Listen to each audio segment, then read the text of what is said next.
السلام علیکم ورحمۃ اللہ وبرکاتہ، نحمدہ ونصلی علی رسولہ الکریم، اما بعد فاعوذ باللہ من الشیطان الرجیم، بسم اللہ الرحمن الرحیم، رب اشرح لی صدری ویسر لی امری واحلل عقدۃ من لسانی یفقہوا قولی۔ ہم نے جنت اور جہنم کے حالات پڑھے، آج ہم پڑھیں گے انشاءاللہ کہ جنت میں لے جانے والے اعمال کون سے ہیں۔ وَأُزْلِفَتِ الْجَنَّةُ لِلْمُتَّقِينَ غَيْرَ بَعِيدٍ هَذَا مَا تُوعَدُونَ لِكُلِّ أَوَّابٍ حَفِيظٍ مَنْ خَشِيَ الرَّحْمَنَ بِالْغَيْبِ وَجَاءَ بِقَلْبٍ مُنِيبٍ ادْخُلُوهَا بِسَلَامٍ ذَلِكَ يَوْمُ الْخُلُودِ لَهُم مَّا يَشَاءُونَ فِيهَا وَلَدَيْنَا مَزِيدٌ۔ اور جنت متقین کے لیے قریب کر دی جائے گی جو کچھ دور نہ ہوگی، یہ ہے جس کا تم سے وعدہ کیا جاتا تھا، ہر اس شخص کے لیے جو بہت رجوع کرنے والا ہو، خوب حفاظت کرنے والا ہو، جو رحمان سے بن دیکھے ڈر جائے اور رجوع کرنے والا دل لے کر آیا ہو۔ اس میں سلامتی کے ساتھ داخل ہو جاؤ، یہی ہمیشہ رہنے کا دن ہے۔ ان کے لیے جو کچھ وہ چاہیں گے اس میں ہوگا، اور ہمارے پاس مزید بھی ہے، یعنی اللہ کا دیدار بھی ہے۔ تو آج ہم دیکھیں گے کہ جنت میں لے جانے والے اعمال کون سے ہیں، اور جنت سے محروم کرنے والے اعمال کون سے ہیں، اور جنت کے حصول کے لیے کون سی دعائیں کرنی چاہیے۔ سب سے پہلی چیز ہے ایمانیات میں کلمہ توحید کا اقرار اور اسی پر خاتمہ۔ حذیفہ رضی اللہ عنہ سے مروی ہے، وہ کہتے ہیں کہ ایک مرتبہ میں نے اپنا سینہ نبی صلی اللہ علیہ وسلم کے لیے تکیہ بنا رکھا تھا، یعنی آپ مجھ پر ٹیک لگائے ہوئے تھے، کہ نبی صلی اللہ علیہ وسلم نے فرمایا، جو شخص اللہ کا چہرہ چاہنے کے لیے لا الہ الا اللہ کا اقرار کرے اور اسی پر اس کا اختتام ہو تو وہ جنت میں داخل ہوگا۔ یعنی یہ سب سے پہلی اور اہم ترین شرط ہے کہ لا الہ الا اللہ کا اقرار کیا جائے اور مرتے وقت بھی اسی پر انسان کی موت آئے۔ سورۃ الفتح میں اللہ تعالیٰ فرماتے ہیں، لِيُدْخِلَ الْمُؤْمِنِينَ وَالْمُؤْمِنَاتِ جَنَّاتٍ تَجْرِي مِن تَحْتِهَا الْأَنْهَارُ خالدین فیہا ویکفر عنہم سیئاتہم وکان ذلک عند اللہ فوزا عظیما۔ تاکہ وہ مومن مردوں اور مومن عورتوں کو ان باغوں میں داخل کرے جن کے نیچے سے نہریں چلتی ہیں۔ تو یہاں پر جنت میں جانے کے لیے کیا ہے؟ ایمان لانا ضروری ہے، ہمیشہ ان میں رہنے والے اور ان سے ان کی برائیاں دور کر دے، اور یہ ہمیشہ سے اللہ کے نزدیک بہت بڑی کامیابی ہے کہ کوئی شخص ایمان لائے اور پھر جنت میں داخل ہو جائے۔ اسی طرح سورۃ مریم میں اللہ سبحانہ وتعالیٰ ایمان کے ساتھ عمل صالح کی شرط بھی لگاتے ہیں جنت میں داخلے کے لیے، فرمایا إِلَّا مَن تَابَ وَآمَنَ وَعَمِلَ صَالِحًا فَأُولَئِكَ يَدْخُلُونَ الْجَنَّةَ وَلَا يُظْلَمُونَ شَيْئًا۔ مگر جس نے توبہ کی اور ایمان لایا اور نیک عمل کیا، یعنی پچھلے گناہوں سے توبہ کی، کفر سے، شرک سے، نفاق سے، کبیرہ گناہوں سے، اور ایمان لا کر نیک کام کیے، تو یہ لوگ جنت میں داخل ہوں گے اور ان پر کچھ ظلم نہ کیا جائے گا۔ اسی طرح جنت میں داخلے کے لیے اللہ کا تقوی ضروری ہے۔ سورۃ مریم میں فرمایا، تِلْكَ الْجَنَّةُ الَّتِي نُورِثُ مِنْ عِبَادِنَا مَنْ كَانَ تَقِيًّا۔ یہ ہے وہ جنت جس کا وارث ہم اپنے بندوں میں سے اسے بناتے ہیں جو متقی ہو، جس کے اندر تقویٰ ہو، اللہ کا ڈر ہو، اور اللہ کے ڈر کی وجہ سے وہ نیک اعمال کرے اور برے اعمال سے بچے۔ اللہ کے ڈر کے بارے میں سورۃ النازعات میں اللہ تعالیٰ فرماتے ہیں، وَأَمَّا مَنْ خَافَ مَقَامَ رَبِّهِ وَنَهَى النَّفْسَ عَنِ الْهَوَى فَإِنَّ الْجَنَّةَ هِيَ الْمَأْوَى۔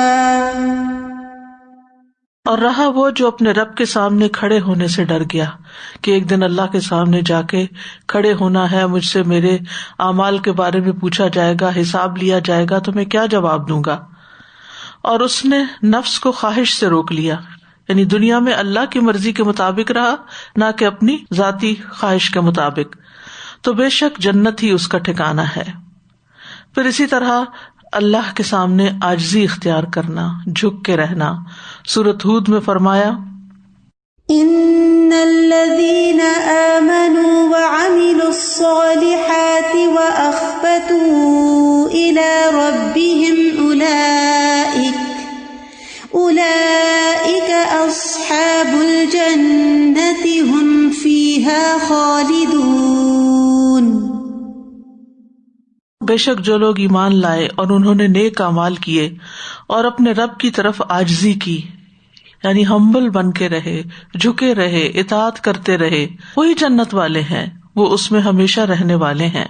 پھر اسی طرح نبی صلی اللہ علیہ وسلم کی اطاعت بھی ضروری ہے، آپ پر ایمان لانا اور آپ کی اطاعت کرنا۔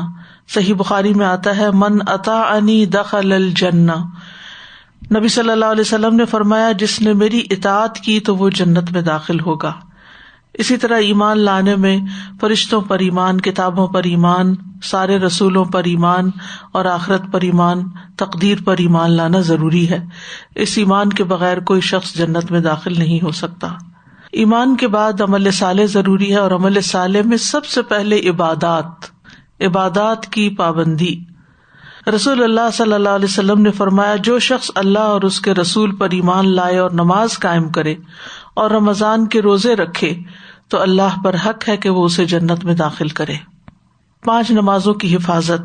رسول اللہ صلی اللہ علیہ وسلم نے فرمایا، اللہ تبارک و تعالیٰ نے اپنے بندوں پر 5 نمازیں فرض کر دی ہیں، جو شخص انہیں اس طرح ادا کرے کہ ان میں سے کسی چیز کو ضائع نہ کرے اور نہ ان کا حق معمولی سمجھے، یعنی پورے رکوع اور سجود کرے، طہارت پراپر کرے، تو اللہ تبارک و تعالیٰ کا وعدہ ہے کہ اسے جنت میں داخل کرے۔ اور جو انہیں اس طرح ادا نہ کرے گا، یعنی نماز تو پڑھ رہا ہے لیکن وقت پہ نہیں پڑھ رہا، یا وضو پراپر نہیں کیا، یا سطر کا اہتمام نہیں کیا، یا قبلہ رخ نہیں ہوا، یا اور شرائط کو پورا نہیں کیا، تو پھر اللہ کا اس سے کوئی وعدہ نہیں، چاہے تو سزا دے چاہے تو بخش دے۔ تو اس لیے صرف نماز پڑھنا کافی نہیں، اس کے لیے ضروری ہے کہ اس کو شرائط اور آداب کے ساتھ ادا کیا جائے۔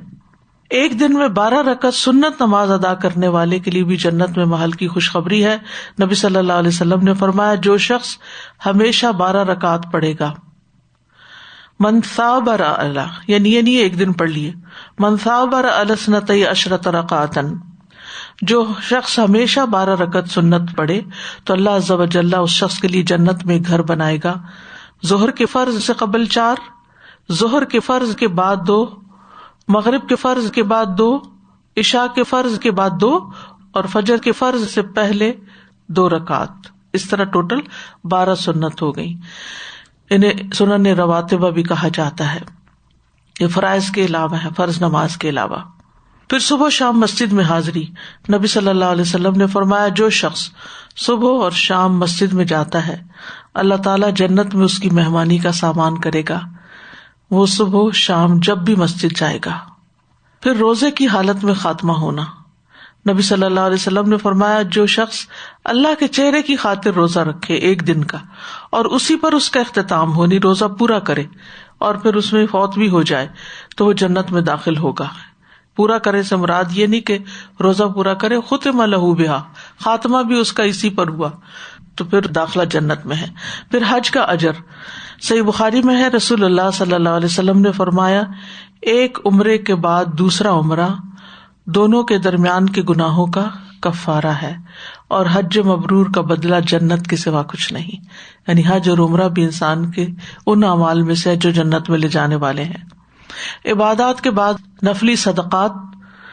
نبی صلی اللہ علیہ وسلم نے فرمایا، جو شخص اللہ کا چہرہ چاہنے کے لیے صدقہ کرے، یعنی کسی پہ احسان نہ جتائے اور بد دلی سے نہ کرے بلکہ خوشی سے کرے، اور اسی پر اس کا اختتام ہو، یعنی آخر دم تک اس نے ریاکاری نہیں کی، اور جب بھی خرچ کیا چاہے سالوں سال گزر گئے کبھی بھی اس نے اس کو نہیں جتایا، تو وہ جنت میں داخل ہوگا۔ پھر رسول اللہ صلی اللہ علیہ وسلم نے فرمایا 40 خصلتیں جن میں سے سب سے اعلیٰ و ارفع دودھ دینے والی بکری کا ہدیہ کرنا ہے ایسی ہیں کہ جو شخص ان میں سے ایک خصلت پر بھی عامل ہوگا ثواب کی نیت سے اور اللہ کے وعدے کو سچا سمجھتے ہوئے، تو اللہ اس کی وجہ سے اسے جنت میں داخل کرے گا۔ یعنی انسان دوسرے انسانوں کی ضروریات پوری کرے، ان میں سے ایک ضرورت کیا ہے کہ دودھ دینے والی بکری کا صدقہ کرنا، اور وہ گائے بھی ہو سکتی، بھینس بھی ہو سکتی، یعنی وہ خرید کر کسی غریب فیملی کو انسان دے دے کہ جو اس سے اپنا پیٹ بھر سکے، ان کے بچے پی سکیں۔ ایسے صدقات کو بھی جن کا خاص طور پر بائی نیم ذکر کیا گیا، ایک تو نا جنرلی صدقہ ہم ویسے ہی دے دیتے ہیں بغیر کسی وجہ کے کہ ٹھیک ہے جیسے چاہیں خرچ کر لیں، اور ایک یہ ہے کہ خود خرید کے یا کسی سے کہہ کے خرید کے کسی کو وہ دلوانا خوبصورت صدقہ ہے اور اس پر جنت کی بشارت ہے۔ پھر معاملات میں سب سے اہم صلہ رحمی ہے، رشتہ داروں کے ساتھ اچھا سلوک رکھنا ہے۔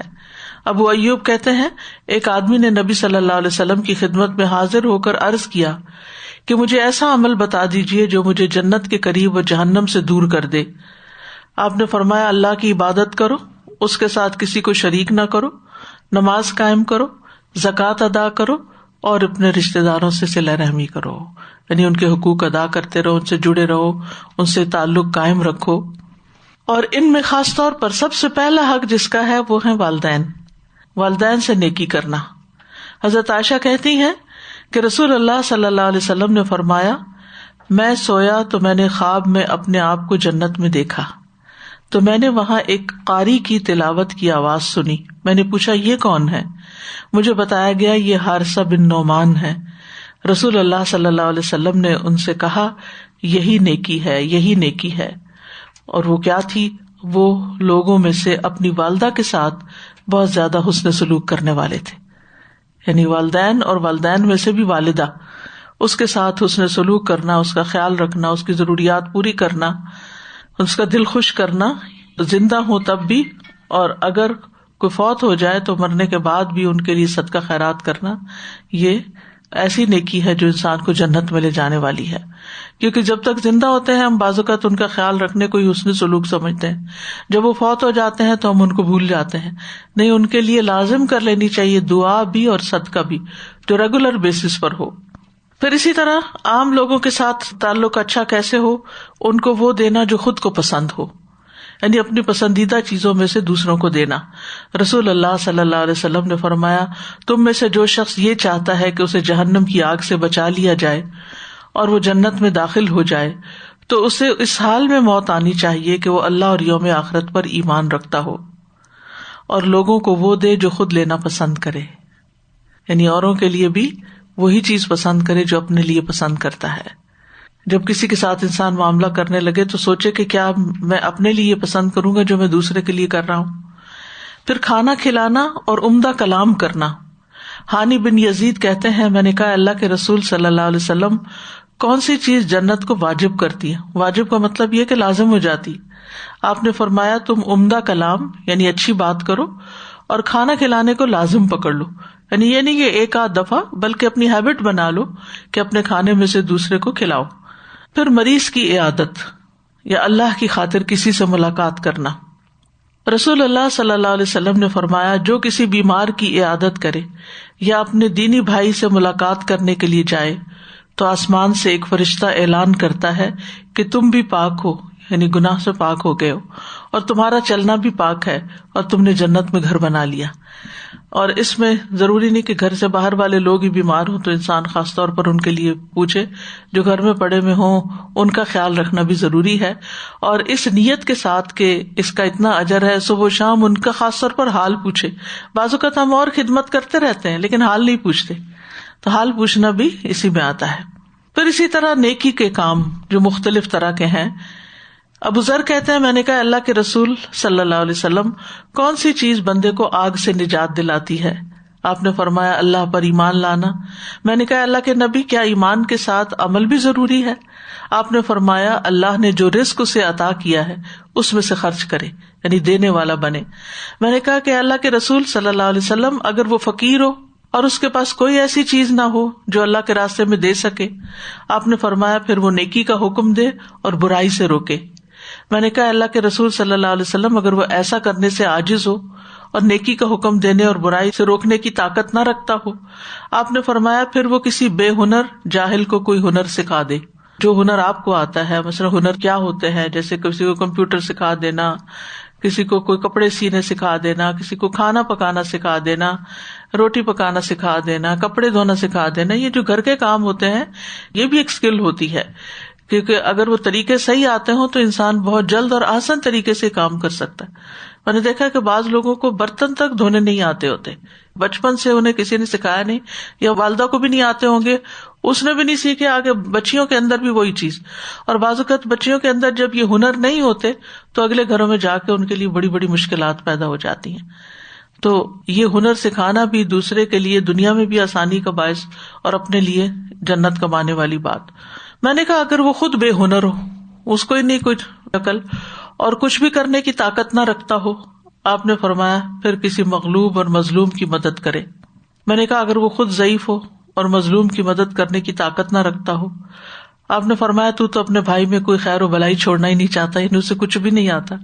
تو ایسے کمزور انسان کو چاہیے کہ وہ لوگوں کو تکلیف نہ دے, پھر یعنی کچھ نہیں کر سکتا تو کسی کو ہرٹ نہ کرے. میں نے کہا اللہ کے رسول صلی اللہ علیہ وسلم جب کوئی آدمی یہ عمل کرے گا تو وہ جنت میں داخل ہو جائے گا. آپ نے فرمایا جو مسلمان بھی ان میں سے کوئی نیکی کرے گا, یعنی جتنے بھی کام بتائے گئے ہیں, وہ نیکی اس کا ہاتھ پکڑ لے گی یہاں تک کہ وہ اسے جنت میں داخل کر دے گی. یعنی نیک کام کرنے کے جو عمومی نیک کام ہیں ان کے بھی اتنے فائدے ہیں. پھر اسی طرح اچھی گواہی ہونا بندے کی, اچھے کام کرنا تاکہ اچھی گواہیاں ہوں. یہ نہیں کہ انسان دکھاوے کے لیے کام کرنا شروع کر دے, اخلاص کے ساتھ معاملہ کرے. جو بندہ امانت دار ہو, مخلص ہو, لوگوں کے دل سے اس کے لیے تعریف نکلتی. اور جو ڈنڈی مارے, باتوں میں ہیر پھیر کرے, کہے کچھ کرے کچھ, اور دھوکہ دے کسی کو, چالاکیاں کرے دوسروں کے ساتھ, تو وہ بھی پتہ چل جاتا ہے دوسروں کو. نبی صلی اللہ علیہ وسلم نے فرمایا جس مسلمان کی اچھائی پر 4 لوگ گواہی دے دیں اللہ اسے جنت میں داخل کرے گا. ہم نے کہا اگر 3, آپ نے فرمایا 3 پر بھی. ہم نے پوچھا اگر 2 مسلمان گواہی دیں, آپ نے فرمایا 2 پر بھی. پھر یتیم بچوں کی کفالت, نبی صلی اللہ علیہ وسلم نے فرمایا اپنے یا کسی دوسرے کے یتیم بچے کی پرورش کرنے والا, میں اور وہ جنت میں اس طرح ہوں گے بشرطے کہ وہ اللہ کا تقوی رکھتا ہو. امام مالک نے شہادت والی اور درمیان والی انگلی سے اشارہ کیا, یعنی 7 ہوں گے. پھر اسی طرح اخلاقیات, 6 صفات کا ہونا. نبی صلی اللہ علیہ وسلم نے فرمایا مجھے 6 چیزوں کی ضمانت دو, میں تمہیں جنت کی ضمانت دیتا ہوں. بات کرو تو سچ بولو, وعدہ کرو تو پورا کرو, جب امین بنایا جائے تو امانت کا حق ادا کرو, اپنی شرمگاہوں کی حفاظت کرو, اپنی نظروں کو جھکا کر رکھو اور اپنے ہاتھ روک لو. بات میں سچائی, وعدہ پورا, امانت میں خیانت نہیں, شرم و حیا, نگاہیں جھکانا اور اپنے ہاتھ روک لینا یعنی غلط کاموں سے. اور ان میں خاص طور پر جو نیک عمل ہے وہ زبان کی حفاظت ہے. ابو ہریرہ کہتے ہیں ایک آدمی نے عرض کیا یا رسول اللہ صلی اللہ علیہ وسلم فلاں عورت نماز, روزہ, صدقہ کی کمی میں مشہور ہے. کمی سے مراد یہ نہیں کہ وہ فرائض نہیں ادا کرتی, یعنی فرض پورے کر لیتی ہے, صرف پنیر کے چند ٹکڑے صدقہ کرتی ہے, لیکن اپنی زبان سے پڑوسیوں کو نہیں ستاتی, یعنی کسی کو دکھ نہیں دیتی. آپ نے فرمایا وہ جنتی ہے. یعنی اگر کوئی عورت اپنی نمازیں پوری کرتی ہے, اپنے فرائض پورے کرتی ہے, اور اس کے ساتھ ساتھ صدقہ خیرات بھی جتنی اس کی ہمت توفیق ہے, ظاہر ہے ہر ایک کے پاس بہت کچھ نہیں ہوتا دینے کو, لیکن کچھ نہ کچھ جو بھی ہے وہ دیتی ہے, تو ایسی عورت بھی جنت میں جائے گی. لیکن اس کے برعکس وہ عورت جو نماز, روزہ, نفل بھی اور فرض بھی کرے لیکن اپنی زبان سے دوسروں کو تکلیف دے تو وہ جہنمی ہے. اچھی گفتگو جو ہے, کسی کے ساتھ بھی اچھے طریقے سے بات کرنا, جس میں نہ کسی کا مذاق اڑایا گیا ہو, نہ کسی کو بلیٹل کیا گیا ہو, نہ کسی کو تانا دیا گیا ہو, نہ کسی کے عیب چن چن کے اس کو بتائے گئے ہوں, تو عمدہ طریقے سے بات کرنا جو ہے یہ بھی جنت میں لے جانے والی چیزوں میں سے ہے. نبی صلی اللہ علیہ وسلم نے فرمایا سلام پھیلاؤ, اچھی گفتگو کرو, صلہ رحمی کرو، اور راتوں کو جب لوگ سو رہے ہوں تو تم قیام کرو، تم سلامتی کے ساتھ جنت میں داخل ہو جاؤ گے۔ سلام میں پہل کرنا، سلام کا اہتمام کرنا، اور اس میں آپ دیکھیے، ایک تو ہم جس سے ملاقات کرتے ہیں حقیقی طور پر اس کو سلام کرتے ہیں، کسی مجلس میں آتے ہیں یا گھر کے اندر جب حقیقی ملاقات ہوتی ہے، اور ایک مانوی ہوتی ہے جو کہ فون پہ ہو سکتی ہے، واٹس ایپ پہ ہو سکتی ہے، لکھ کے ہو سکتی ہے، جیسے پہلے کہتے تھے نا خط کیا ہے، آدھی ملاقات ہے، تو اس میں بھی سلام کرنا جو ہے وہ بھی اس میں شامل ہو جاتا ہے۔ اور بعض اوقات کچھ رشتہ داروں سے دنوں گزر جاتے ہیں، کوئی صلہ رحمی نہیں ہوتی، کوئی کنیکشن نہیں ہوتا، تو ان کو صرف سلام دعا کا ایک میسج بھیج دینا بھی اس میں آ جاتا ہے، اور اس میں دونوں چیزیں ہو جاتی ہیں، سلام بھی اور صلہ رحمی بھی۔ اور اگر اچھی طریقے سے بات کر لیں ان سے، اگر کوئی بیمار ہے تو حال پوچھ لیں، اگر کوئی تکلیف میں ہے، پریشانی میں ہے تو اس کو صبر کی تلقین کر دیں، تو یہ سارے کام پورے ہو جاتے ہیں، اور باقی رہ جاتے ہیں تہجد، تو اس کے لیے اللہ سے توفیق مانگے تو اللہ تعالیٰ توفیق دیتا ہے۔ پھر دوسروں کے لیے پسند کا معیار کیا ہو؟ خالد بن عبداللہ قصری ممبر پہ خطبہ دے رہے تھے، انہوں نے کہا کہ رسول اللہ صلی اللہ علیہ وسلم نے ان کے دادا یزید بن اسد سے فرمایا، کیا تم جنت پسند کرتے ہو؟ یعنی عبداللہ قصری کے دادا سے کہا، کیا تم جنت پسند کرتے ہو؟ تو انہوں نے کہا کہ جی ہاں۔ آپ نے فرمایا، اپنے بھائی کے لیے وہی پسند کیا کرو جو تم اپنے نفس کے لیے پسند کرتے ہو، وائس ورثہ بھی، جو اپنے لیے اچھا نہیں لگتا وہ اس کے لیے بھی نہ چاہو۔ پھر اسی طرح سچائی، نبی صلی اللہ علیہ وسلم نے فرمایا، یقیناً سچ نیکی کی طرف رہنمائی کرتا ہے، اور یقیناً نیکی جنت کی طرف لے جاتی ہے۔ یعنی سچا انسان جو ہوتا ہے اس کو نیکی کے مواقع ملتے رہتے ہیں، اور پھر وہ نیکی اس کو جنت میں لے جاتی ہے۔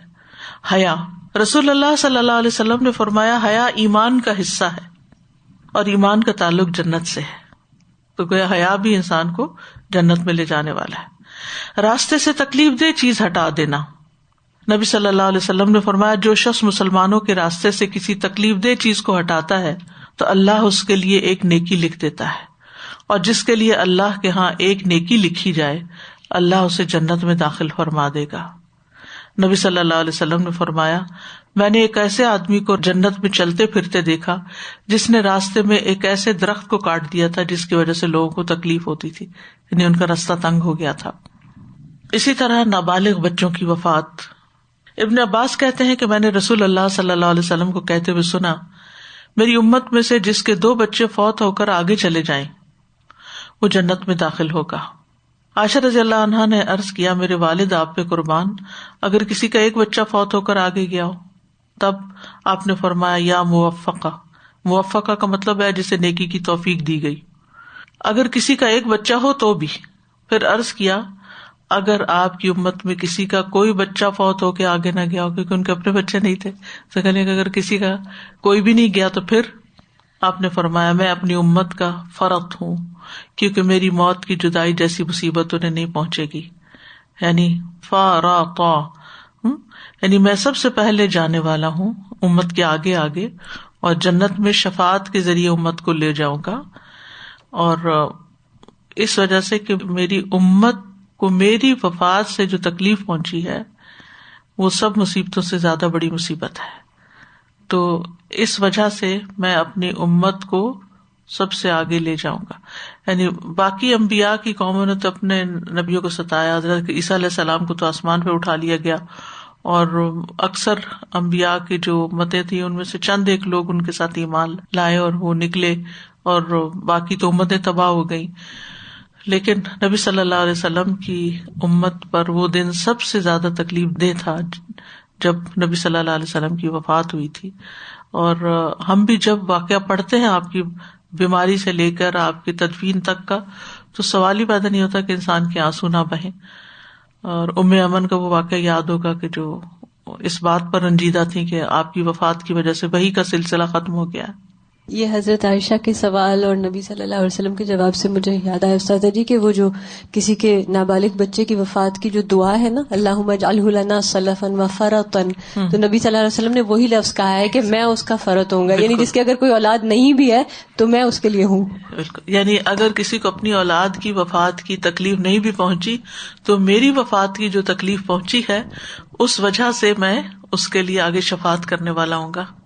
سازا یہاں پر جب بتایا جا رہا تھا نا کہ مریض کی عیادت اور اللہ کی خاطر جو سارے کام بتائے گئے کہ کم سے کم یہ کر لو، جس میں ساری باتیں بتائیں کہ ایمان، عمل، رزق، فقیر اگر ہے تو ایٹ لیسٹ اتنا کر لے کہ برائی سے روک لے، اور پھر ایٹ لیسٹ کچھ نہ کر سکے تو دوسرے کو تکلیف نہ دے. And I was just thinking کہ سب کچھ کر لیتے ہیں لوگ، عیادت کرنے جاتے ہیں، پھول لے کے جاتے ہیں، فروٹ لے کے جاتے ہیں، اور باقی صدقہ خیرات، اینڈ جیسے کوئی بندے سے ڈیل ہوتی ہے اینڈ تکلیف اتنی آتی ہے بندے سے بندے کو، اسپیشلی آج دلوں میں جو کھچ آ گئی ہے، جو احساس نہیں رہا. ہاں، اب سب سے پہلے وہ تکلیف دے دیتے، مالی کام سارے کر لیں گے، مال سے کرنے والے سارے کام ہو جائیں گے، اور ویسے بھی میل ملاقات کر لیں گے اور بھی ہیلپ بھی کر دیں گے، ہر چیز مال سے جان سے ہو جائے گی، مگر اخلاق سے نہیں ہوگی.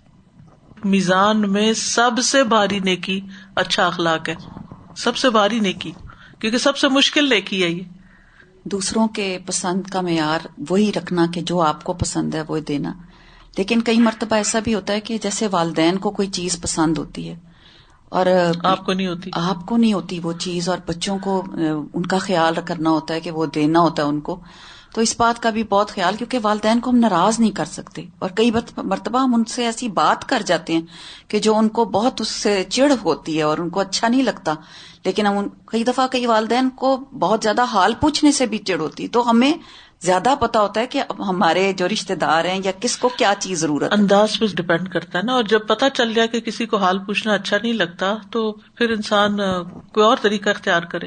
یعنی حال پوچھنے سے مراد یہ نہیں ہوتا کہ انسان 10 سوال شروع کر دے، اچھا رات کیسے گزری، پھر دوائی کھائی تھی کہ نہیں، پھر وہ کتنی دفعہ اٹھی تھی، پھر کیا ہوا، پھر یہ باتیں نہیں کرنی چاہیے. یہ دماغ تھکانے والی باتیں ہوتی ہیں اور یہ پسند نہیں ہوتی، پھر وہ تکلیف یاد آ جاتی ہے.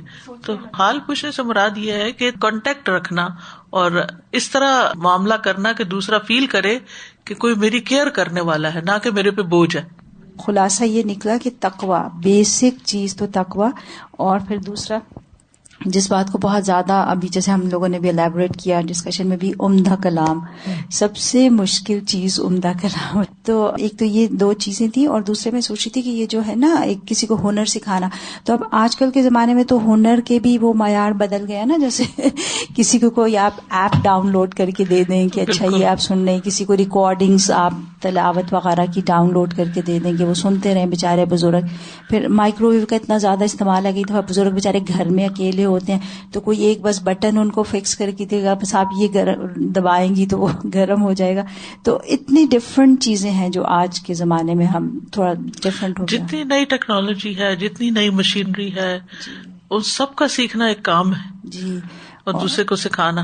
جی بالکل. اور استاذہ جی یہ جو بات ہے نا کہ جو اپنے لیے پسند کرے وہی دوسرے کے لیے، تو اس کا نا فنی، لیکن کیا ہوتا ہے کہ رشتہ کسی کو بتاؤ تو پھر وہ فوراً کمپیریزن کرتے کہ اچھا اپنی بچی کے لیے تو آپ نے یہی سوچا، اور حالانکہ وہ صحیح ہوتا ہے، صرف شکل پہ کئی دفعہ آ کے تو بات دوسرے لوگ اس طرح کی کر دیتے ہیں. تو وہ مجھے لگ رہا تھا تھوڑا سا جیسے ان کو سمجھنا چاہیے اس بات کو بھی کہ ڈفرینٹ وقت میں ڈفرینٹ حالات ہوتے ہیں، اور ایک صرف حالات بھی، اور پھر کسی کا ڈپلیکیٹ تو کوئی نہیں ہوتا نا، کہ پھر یہ کہ سامنے والے کو بھی دیکھنا پڑتا ہے. ہو سکتا ہے کہ آپ کے بیٹے کی کوالیفیکیشن اور ہو جس کے لیے ایسی کوئی چیز مل گئی اور دوسرا اس معیار پہ نہ پورا اترتا ہو.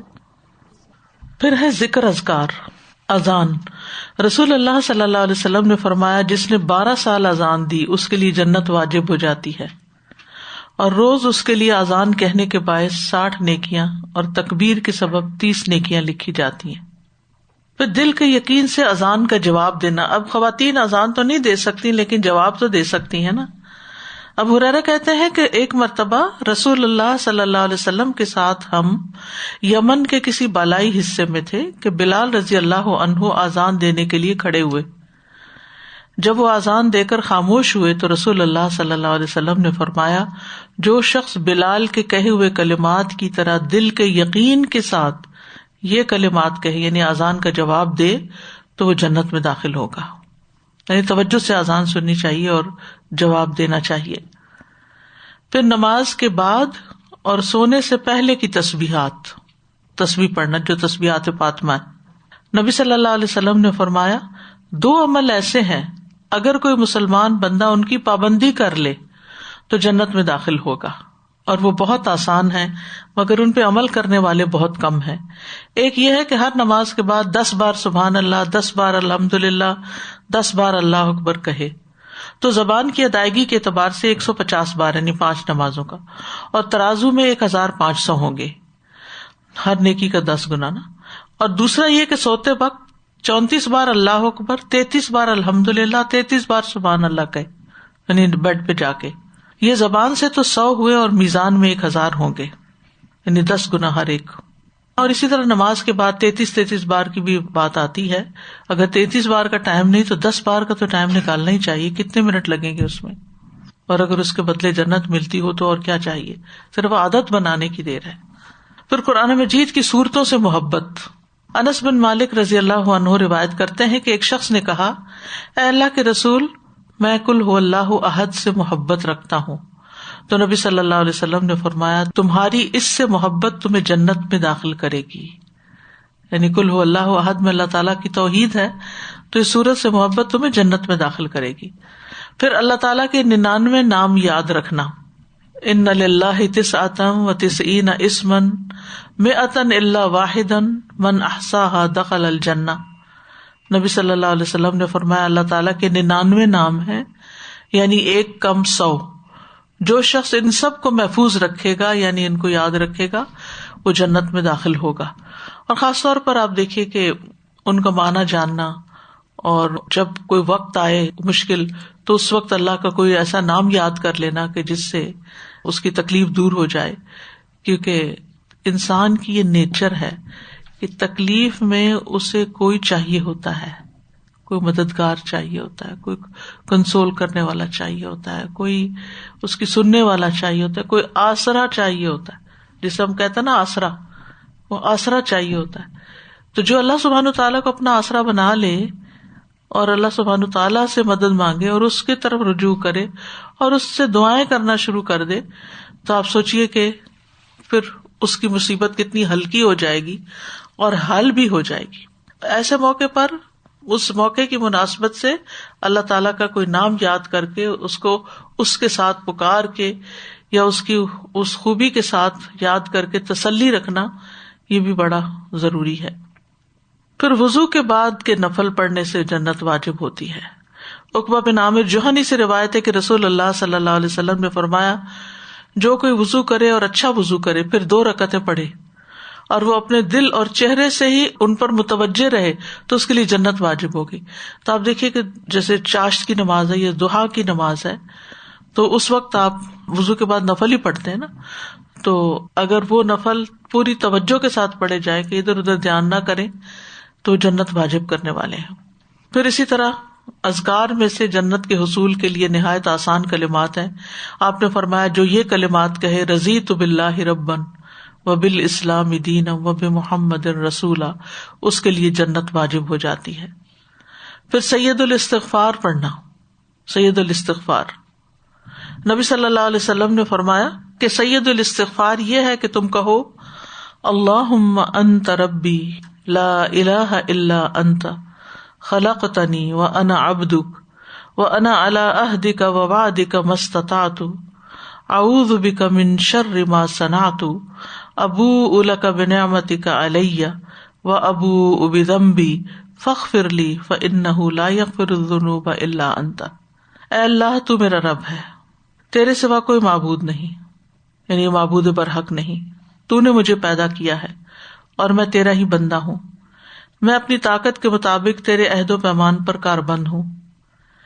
میں ان بری حرکتوں سے تیری پناہ چاہتا ہوں جو میں نے کی ہیں، اور ان نعمتوں کا اقرار کرتا ہوں جو تو نے مجھ پر کی ہیں، اور میں اپنے گناہوں کا بھی اعتراف کرتا ہوں. میری مغفرت کر دے. بلا شبہ تیرے سوا کوئی بھی گناہ معاف کرنے والا نہیں. اور لوگ تو ویسے ہی نہیں معاف کرتے, تو اللہ ہی معاف کر سکتا ہے, تو اللہ ہی معاف کرنے والا ہے اس پورے یقین کے ساتھ. اب آپ دیکھیں یہاں اللہ سبحانہ تعالیٰ ہی کے ساتھ بات ہو رہی ہے, اسی سے معافی مانگی جا رہی ہے, تو یہ اللہ کے ساتھ تعلق جو ہے نا یہ بڑا ضروری ہے. آپ نے فرمایا جس نے صبح ان پر یقین کرتے ہوئے دل کی گہرائی سے انہیں پڑھا, پھر شام ہونے سے پہلے اسی دن اس کا انتقال ہو گیا تو وہ جنتی ہے. یعنی اگر فجر میں پڑھا تھا اور دن میں فوت ہو گیا تو جنتی ہے. اور جس نے ان پہ یقین رکھتے ہوئے رات کے وقت ان کو پڑھ لیا تھا مغرب کے ساتھ, پھر اس کے صبح ہونے سے پہلے اس کا انتقال ہو گیا تو وہ جنتی ہے. پھر ہر نماز کے بعد آیت الکرسی پڑھنا, یہ بھی جنت میں داخل ہونے کا ذریعہ ہے. نبی صلی اللہ علیہ وسلم نے فرمایا جو ہر فرض نماز کے بعد آیت الکرسی پڑھے اسے جنت میں داخل ہونے سے سوائے موت کے کوئی چیز روکنے والی نہیں. اس کی بھی عادت ہونی چاہیے, فرض کا سلام پھیرتے ہی بات چیت کیے بغیر پہلے آیت الکرسی پڑھ لی جائے. عبداللہ بن مسعود سے روایت ہے کہ رسول اللہ صلی اللہ علیہ وسلم نے فرمایا جو چیز تمہیں جنت کے قریب کر سکتی ہے میں نے تمہیں اس کا حکم دے دیا ہے, اور جو چیز تمہیں جہنم کے قریب کر سکتی ہے میں نے تمہیں اس سے منع بھی کر دیا. یعنی دین بالکل واضح ہے, اور اگر ہم نبی صلی اللہ علیہ وسلم کی احادیث کو مانے ہی نہ تو یہ خیر کی باتیں ہمیں کہاں سے پتہ چلے. پھر یہاں جنت سے محروم کرنے والے اعمال کا بھی ذکر ہو جائے تو اچھا ہے.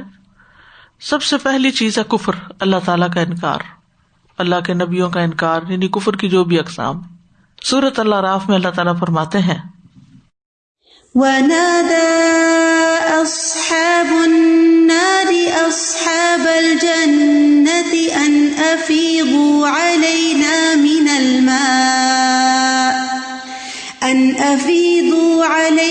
مِنَ الْمَاءِ أَوْ مِمَّا رَزَقَكُمُ اللَّهُ قَالُوا إِنَّ اللَّهَ حَرَّمَهُمَا عَلَى الْكَافِرِينَ. اور آگ والے جنت والوں کو آوازیں دیں گے جہنم میں سے کہ ہم پر کچھ پانی بہا دو, یا اس میں سے جو کچھ اللہ نے تمہیں رزق دیا ہے اس میں سے کچھ کھانے کو دے دو.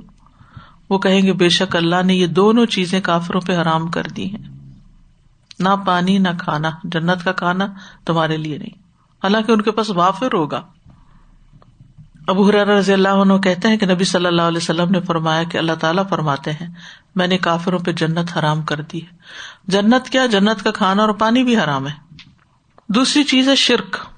سورۃ المائدہ میں فرمایا لقد كفر الذين قالوا إن الله هو المسيح ابن مريم وقال المسيح يا بني إسرائيل اعبدوا الله ربي وربكم إنه من يشرك بالله فقد حرم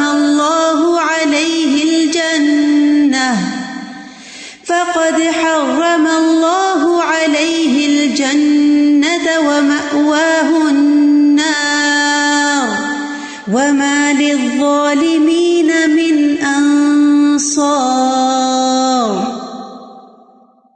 اے بنی اسرائیل اللہ کی عبادت کرو. مسیح علیہ السلام نے کہا تھا جو میرا اور تمہارا رب ہے. بے شک حقیقت یہ ہے کہ جو بھی اللہ کے ساتھ شریک بنائے, یعنی کسی کو اللہ کا بیٹا قرار دے یا پارٹنر, تو یقیناً اس پر اللہ نے جنت حرام کر دی اور اس کا ٹھکانہ آگ ہے, اور ظالموں کے لیے کوئی مدد کرنے والا نہیں. اسی طرح اللہ تعالیٰ کی آیات کا انکار اور تکبر کرنا یہ بھی جنت سے محروم کرنے والی چیز ہے. سورۃ الاعراف آیت 40 میں فرمایا ان الذين كذبوا بآياتنا واستكبروا عنها لا تفتح لهم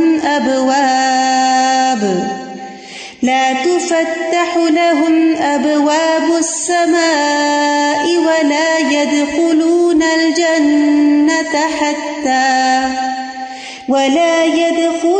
الجنة حتى يلج الجمل في سم الخياط وكذلك نجزي المجرمين.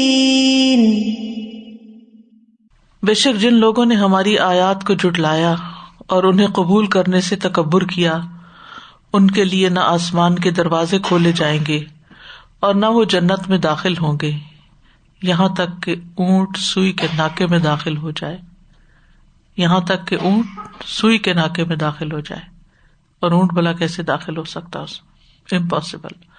اور ہم مجرموں کو اسی طرح بدلا دیتے ہیں. پھر قطع رحمی، رسول اللہ صلی اللہ علیہ وسلم نے فرمایا قطع رحمی کرنے والا جنت میں داخل نہ ہوگا. پھر چغل خوری، نبی صلی اللہ علیہ وسلم نے فرمایا چغل خور جنت میں داخل نہیں ہوگا. پھر پڑوسی کو ستانا، نبی صلی اللہ علیہ وسلم نے فرمایا جس کی ایذا رسانی سے اس کے پڑوسی محفوظ نہ ہو وہ جنت میں نہیں جائے گا. پھر ذرا برابر تکبر، نبی صلی اللہ علیہ وسلم نے فرمایا جس کے دل میں رائی کے دانے برابر بھی تکبر ہوگا وہ جنت میں نہیں جائے گا. اور تکبر کیا ہے؟ حق سے منہ موڑنا اور لوگوں کو کمتر سمجھنا.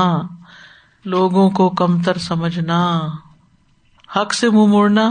بعض اوقات لوگ حق کو قبول کر لیتے ہیں لیکن لوگوں کے بارے میں رائے اچھی نہیں رکھتے، ان کو حقیر سمجھتے ہیں. اس کی کیا علامات ہوتی ہیں؟ لوگوں کو کمتر کیسے سمجھا جاتا ہے؟ جب ہم لوگوں کے بارے میں کوئی رائے دیتے ہیں، تبصرہ کرتے ہیں، تو عام طور پہ ہم کیا کہتے ہیں؟ چھوڑو انہیں کیا پتا، انہیں نہیں پتا. کسی کے بارے میں کہیں گے اس کو دنیا کا نہیں پتا، کسی کے بارے میں کہیں گے اس کو دین کا نہیں پتا، اس کو فلاں نہیں آتا، اس کو یہ نہیں آتا، اس کو وہ نہیں آتا، یہ نہیں کرتا، یہ وہ نہیں کرتا. تو یہ جو لوگوں کو حقیر سمجھنا ہے نا، اور اپنی دھوس چلانا اور اپنی مرضی کرنا اور اپنے آپ کو زیادہ عقل مند سمجھنا، یہ رویہ بڑا خطرناک ہے. تو رائی کے دانے برابر، رائی کیا چیز ہے؟ یعنی بہت تھوڑی کوانٹٹی جو ہے تکبر کی وہ بھی نقصان دہ ہے، کیونکہ وہ دوسروں کے لیے بہت اذیت کا باعث بن جاتی ہے. یعنی اگر مثلاً ایک استاد ہے پڑھا رہا ہے اور اگر کسی نے کوئی سوال کر دیا تو کہا تم جاہل، تمہیں کیا پتا. کوئی غریب ہے سوال کر بیٹھا، ان کا تو کام ہی صرف مانگنا ہے، حقیر سمجھ کر اشاروں سے بھی، ناک چڑھا کے، ماتھے پہ بل ڈال کے، کیسے کیسے طریقے سے ہم لوگوں کو ذلیل کرتے ہیں. تو کسی کو کچھ آتا ہو یا نہ آتا ہو، ہم کون ہیں جو کسی کو حقیر سمجھیں؟ ہر ایک کی غلطیوں سے درگزر کرنے کی ضرورت ہے اور اس پہ بے جا تبصرے نہیں کرنے چاہیے، کسی پہ ہنسنا نہیں چاہیے، بدگمانی نہیں کرنی چاہیے. کیونکہ ہنسنے کے پیچھے بھی کیا ہوتا ہے؟ جب کوئی کسی پہ ہنستا ہے تو اس کا مطلب کیا ہے؟ حقیر سمجھتا ہے اس کو، تبھی ہنستا ہے نا. ہم اپنے ماں باپ کو اپنے سے بڑا سمجھتے ہیں تو ان پہ تو نہیں ہنستے، اور اگر کوئی ماں باپ پہ بھی ہنستا ہے تو اس کا مطلب تو بالکل ہی گیا گزرا. سادہ یہاں پر یہ مجھے یاد آ رہا تھا کہ تکبر میں جیسے آپ نے کہا نا کسی کو کمتر سمجھنا، اور چاہے وہ کسی چیز میں کمی بھی رکھتا ہو تب بھی اسے کمی کا احساس نہیں دلانا چاہیے. تو جب میں اسپیشل نیڈس کے ساتھ پہلے کام کر چکی ہوں، اس کی ایجوکیشن بھی لی ہے، تو آپ چہروں پہ دیکھیں گی اتنی لوگ ایسے شو کریں گے جیسے they are like feeling very bad about them and they don't like it, disgusting. کبھی منہ سے بول دیں گے oh what disgusting is this. and even teachers بھی جو اس کے لیے مقرر کی گئی ہیں، جنہیں پیسے دیے گئے ہیں کہ آپ ان کا خیال رکھیں، مگر وہ ہر وقت منہ سے ان کے لیے نا بری بات نکل رہی ہوگی کہ ایک تو آپ کو رکھا گیا ان کی ٹیک کیئر کے لیے اور ان کے اسٹیم کو بڑھانے کے لیے. ان کو سب فیل ہوتا ہے استاذہ، ایسا نہیں ہے کہ انہیں کچھ فیل نہیں ہو رہا، آپ ان کو گالی دیں یا ان کو زور سے پکڑ لیں. اسی طرح اپنے ہی بچوں کے ساتھ بعض کا ظلم کر رہے ہوتے ہیں، ان پہ ہنس رہے ہوتے ہیں، ان کے ساتھ اس طرح کی باتیں کرتے ہیں، وہ ساری زندگی کے لیے کانفیڈینس ختم کر بیٹھتے ہیں. سادہ یہ ایک تکبر کی بہت کامن سی مثال ہے کہ ہم جب گیدرنگز میں بیٹھتے ہیں تو وی مسٹ میک شیور کہ زیادہ تر لوگ کس لینگویج میں بات کرتے ہیں. اگر کوئی اردو بات کرنا پسند کرتے ہیں تو ہم وہاں پہ انگلش شروع کر دیتے ہیں اور پھر دوسروں کے ایکسنٹ پہ بھی مذاق اڑاتے ہیں. تو یہ بہت ضروری ہے کہ ہمیں آتی کا مطلب یہ نہیں کہ ہم اس گیدرنگ میں شروع کر دیں. بالکل. تو یہ بہت دھیان رکھنا چاہیے کہ سٹنگ کیسی سٹنگ ہے اس کے حساب سے we should deal with people. سادہ جی ہمیں کئی دفعہ پتہ بھی نہیں چلتا کہ ہم کس طرح سے بات کر رہے ہیں. یہ زیادہ آپ شکل دیکھتے ساتھ ہی آپ کئی دفعہ کہتے ہیں آپ کو کسی چیز کی ضرورت ہے، اسی وقت آپ اس کو ڈیگریڈ ہی کر دیتے ہیں بندے کو کہ میں نے تو کوئی چیز مانگی بھی نہیں، کچھ کیا بھی نہیں. اور کئی مرتبہ آپ کی مس انڈرسٹینڈنگز اس قسم کی ہوتی ہیں، آپ کی اپنی دوسروں کے بارے میں رائے، آپ خود ایک مائنڈ چل رہا ہوتا ہے، وہ شیطان آپ کے پیچھے لگا ہوتا ہے، لیکن آپ کو نہیں پتا ہوتا کہ آپ کیا حرکتیں کر رہے ہیں، آپ کس قسم کی بات کر رہے ہیں. ہر وقت اپنے اوپر بھی چیک رکھنا بہت بڑی بات ہے. اخلاص، ندامت اور اعتراف کہ میں نے واقعی میں غلط کر رہا ہوں. اور اصلاح بھی تبھی ہوتی ہے نا مجھے تو لگ رہا ہے کہ کئی دفعہ تو زبان سے بھی کہنے کی ضرورت نہیں ہوتی. آپ کا باڈی لینگویج، آپ کا جیسچر، آپ کا دیکھنے کا انداز، اگلے کی بات سننے کا انداز اس طرح کا ہوتا ہے کہ ہر اس سے ٹپک رہی ہوتی ہے کہ وہ آپ لیٹ ڈاؤن کر رہے ہیں دوسرے بندے کو. پھر والدین کی نافرمانی، احسان جتلانا، پھر جادو پر ایمان لانا. ابو موسیٰ اشعری کہتے ہیں کہ رسول اللہ صلی اللہ علیہ وسلم نے فرمایا، شراب پر ہمیشگی کرنے والا، جادو پر ایمان لانے والا اور قطع رحمی کرنے والا جنت میں داخل نہیں ہوں گے. پھر تقدیر کا انکار. نبی صلی اللہ علیہ وسلم نے فرمایا، والدین کا نافرمان، ہمیشہ شراب پینے والا اور تقدیر کو جھٹلانے والا جنت میں داخل نہیں ہوں گے. پھر حرام کھانا. رسول اللہ صلی اللہ علیہ وسلم نے فرمایا، حرام مال سے پلا ہوا جسم جنت میں نہیں جائے گا. پھر مخالف جنس کی مشابہت اختیار کرنا، دیوس اور شراب کا عادی. آپ نے فرمایا 3 قسم کے لوگ کبھی بھی جنت میں داخل نہیں ہوں گے. دیوس وہ عورتیں جو مردوں سے مشابہت کرنے والی ہیں، ہمیشہ شراب پینے والا. صحابہ نے کہا، اے اللہ کے رسول صلی اللہ علیہ وسلم، ہمیشہ کے شرابی کے تو ہم جانتے ہیں، مگر دیوس کا کیا معنی ہے؟ آپ نے فرمایا، وہ شخص جس کی پرواہ نہیں کرتا کہ اس کے گھر والوں کے پاس کون داخل ہو رہا ہے، کون آ جا رہا ہے. ہم نے کہا، فما الرجلۃ من النساء. آپ نے فرمایا، وہ عورتیں جو مردوں سے مشابہت کرنے والی ہیں. تو یہاں پر جنت سے رکاوٹ بننے والے اعمال کا ذکر تھا، وہ ختم ہوا. تھوڑا سا ذکر ہم اعراف والوں کا بھی کرتے ہیں، کیونکہ قیامت کے دن کچھ لوگ تو اپنے اعمال کی وجہ سے جہنم میں جائیں گے اور کچھ لوگ جنت میں جائیں گے، اور کچھ ایسے ہوں گے جو جنت اور جہنم کے بیچ میں اسٹک ہوں گے، جن کو اعراف والے کہا گیا. یہ وہ لوگ ہوں گے جن کے اچھے اور برے اعمال برابر ہوں گے. سورۃ الاعراف میں فرمایا، وَبَيْنَهُمَا حِجَابٌ وَعَلَى الْأَعْرَافِ رِجَالٌ يَعْرِفُونَ كُلًّا بِسِيمَاهُمْ وَنَادَوْا أَصْحَابَ الْجَنَّةِ أَن سَلَامٌ عَلَيْكُمْ لَمْ يَدْخُلُوهَا وَهُمْ يَطْمَعُونَ وَإِذَا صُرِفَتْ أَبْصَارُهُمْ تِلْقَاءَ أَصْحَابِ النَّارِ قَالُوا رَبَّنَا لَا تَجْعَلْنَا مَعَ الْقَوْمِ الظَّالِمِينَ وَنَادَى أَصْحَابُ الْأَعْرَافِ رِجَالًا يَعْرِفُونَهُم بِسِيمَاهُمْ قالوا ما أغنى عنكم جمعكم وما كنتم تستكبرون أهؤلاء الذين أقسمتم لا ينالهم الله برحمة ادخلوا الجنة لا خوف عليكم ولا أنتم تحزنون. اور ان دونوں کے درمیان ایک آڑ ہوگی. دونوں کون ہیں؟ جنت والے اور جہنم والے. بیچ میں ایک دیوار ہوگی یا آڑ ہوگی، اور اس کی بلندیوں پر کچھ لوگ ہوں گے جو سب کو ان کی نشانی سے پہچانیں گے. یعنی جنت والوں کو ان کے چمکتے چہروں سے اور جہنم والوں کو ان کے سیاہ چہروں سے. اور وہ جنت والوں کو آواز دیں گے، تم پر سلام ہو.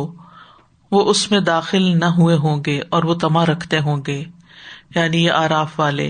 اور جب ان کی نگاہیں آگ والوں کی طرف پھیری جائیں گی تو کہیں گے، اے ہمارے رب، ہمیں ان ظالم لوگوں کے ساتھ مت کرنا.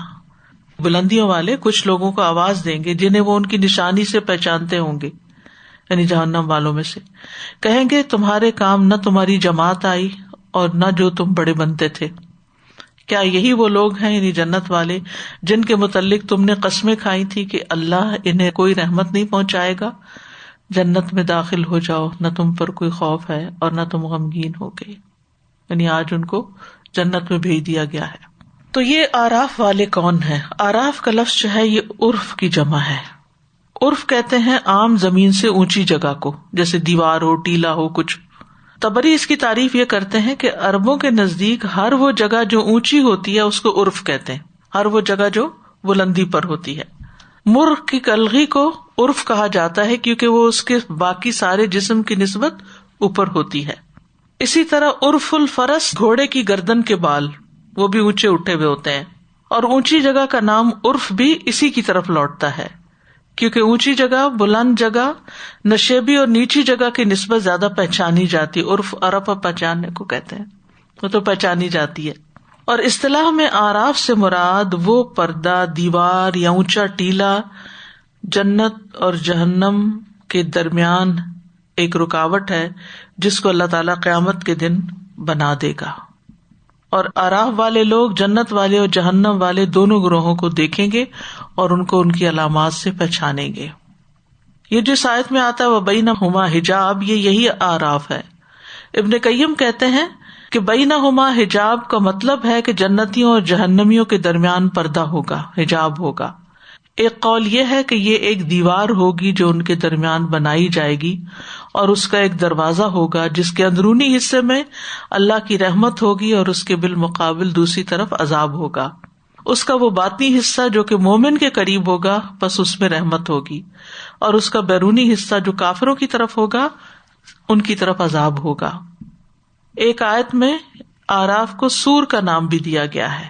سورۃ الحدید میں آتا ہے یوم یقول المنافقون والمنافقات للذین آمنوا انظرونا نقتبس من نورکم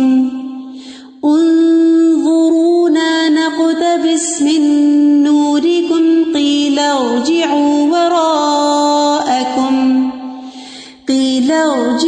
وراءکم فالتمسوا نورا فضرب بينهم بسور له باب باطنه فيه الرحمة وظاهره من قبله العذاب. جس دن منافق مرد اور منافق عورتیں ان لوگوں سے کہیں گے جو ایمان لائے، ہمارا انتظار کرو کہ ہم تمہاری روشنی سے کچھ روشنی حاصل کر لیں. کہا جائے گا اپنے پیچھے لوٹ جاؤ، بس کچھ روشنی تلاش کرو. پھر ان کے درمیان ایک دیوار بنا دی جائے گی جس میں ایک دروازہ ہوگا، اس کے اندرونی جانب اس میں رحمت ہوگی اور بیرونی جانب اس کی طرف عذاب ہوگا. حذیفہ اور عبداللہ بن عباس کہتے ہیں کہ یہ وہ لوگ ہوں گے اعراف والے جن کی نیکیاں اور برائیاں برابر ہوں گی، پس ان کی برائیاں جنت تک جانے سے ان کو پیچھے کر دیں گی، لیکن ان کی نیکیاں ان کو آگ سے بچا کر آگے لے جائیں گی. ان کو وہاں کھڑا کر دیا جائے گا یہاں تک کہ اللہ ان کے بارے میں جو چاہے گا فیصلہ کرے گا. پھر اللہ تعالیٰ آخر میں ان کو اپنی رحمت کے ساتھ جنت میں داخل کر دے گا، لیکن وہ ایک لانگ ویٹنگ پیریڈ میں ہوں گے. ابن مسعود کہتے ہیں کہ جس کی نیکیاں اور برائیاں برابر ہوں گی وہ اعراف والوں میں سے ہوگا. اور یعرفون کلم بسیماہم کا مطلب ہے کہ جنتیوں کے چہرے سفید اور نورانی ہوں گے اور جہنمیوں کے کالے، یا امت محمد صلی اللہ علیہ وسلم کے وضو کے اعضاء جو چمک رہے ہوں گے. وہم یطمعون کا معنی ہے وہ جنت میں جانے کی امید رکھتے ہوں گے، یعنی ابھی گئے نہیں لیکن ان کو اللہ سے اچھی امید ہوگی. اپنے حساب کتاب کی وجہ سے وہ ابھی انتظار میں ہوں گے. تو اعراف والے وہاں کھڑے ہو کر دونوں کو پہچانیں گے اور جنت والوں کو سلام بھی کریں گے، اور جہنم والوں کو دیکھ کر اس سے بچنے کی دعا بھی کریں گے. اور یہ سب سے آخر میں جنت میں جائیں گے، یعنی جب میجر کراؤڈ چلا جائے گا. اس کے بعد پھر وہ جو جہنم میں گرے ہوئے لوگ ہیں وہ شفاعت سے نکل کے پھر جائیں گے. ایک بات یاد رکھیے کہ جو جہنمی جہنم کے دروازوں سے داخل ہوں گے وہ اس میں ہمیشہ رہیں گے. جہنم کے دروازوں سے جو گئے اندر وہ نہیں نکل پائیں گے، لیکن جو مسلمان اوپر سے پل صراط پر سے گریں گے وہ جہنم کی اوپر والی سطح پر ہوں گے، اور ان میں سے ہر ایک کو اس کے عمل کے مطابق، کسی کو گرم لو ملے گی، کسی کو آگ ہوگی، کوئی آگ میں پک کے ایسے کوئلہ ہو جائے گا اور پھر اس کو نہر حیات میں ڈالا جائے گا. اللہ عالم کہ کس کے اوپر کیا گزرتی ہے، لیکن یہ کہ وہ جہنم کی گہرائیوں میں نہیں جائیں گے. گہرائیوں میں منافقین جائیں گے اور کفار ہوں گے اور مشرکین وغیرہ ہوں گے، لیکن سب سے اوپر جو صراط کراس کرتے ہوئے گریں گے وہ پھر نکال لیے جائیں گے، پھر شفاعت سے نکالے جائیں گے، پھر اللہ تعالیٰ کے اتقاء ہوں گے. اور اس طرح ان میں سے آخری شخص بھی، جس کا ہم پیچھے تفصیل سے پڑھ چکے ہیں کہ کس طرح وہ آہستہ آہستہ جنت تک پہنچ جائے گا اور اس میں داخل ہو جائے گا. تو یہ ہے اعراف والوں کا حال کہ وہ باقی جنت والوں کی نسبت بعد میں اندر جائیں گے. ہم سب کو جنت کے حصول کے لیے کام بھی کرنے چاہیے، اللہ کو راضی بھی کرنا چاہیے اور دعائیں بھی کرنی چاہیے. اللہم انی اسألک الجنۃ واعوذ بک من النار. اللہم انی اسألک جنۃ الفردوس الاعلی. رب ابن لی عندک بیتا فی الجنہ. اللہم ادخلنا الجنہ. اللہم ادخلنا الجنہ. اللہم ادخلنا الجنہ. اللہم انی اسألک ایمانا لا یرتد ونعیما لا ینفد ومرافقۃ محمد فی اعلی جنت الخلد. اے اللہ، میں آپ سے ایسے ایمان کا سوال کرتا ہوں جس میں کبھی ارتداد نہ آئے، ایسی نعمتوں کا سوال کرتا ہوں جو کبھی ختم نہ ہو، اور ہمیشہ کی جنت کے بلند حصے میں محمد صلی اللہ علیہ وسلم کی رفاقت کا سوال کرتا ہوں. اللہم انی اسألک الجنۃ وما قرب الیہا من قول او عمل واعوذ بک من النار وما قرب الیہا من قول او عمل. اے اللہ، میں تجھ سے جنت کا سوال کرتا ہوں اور ہر اس قول اور عمل کی توفیق کا سوال کرتا ہوں جو اس سے قریب کرے، اور میں جہنم سے تیری پناہ میں آتا ہوں اور ہر اس قول اور عمل سے پناہ مانگتا ہوں جو جہنم سے قریب کرے.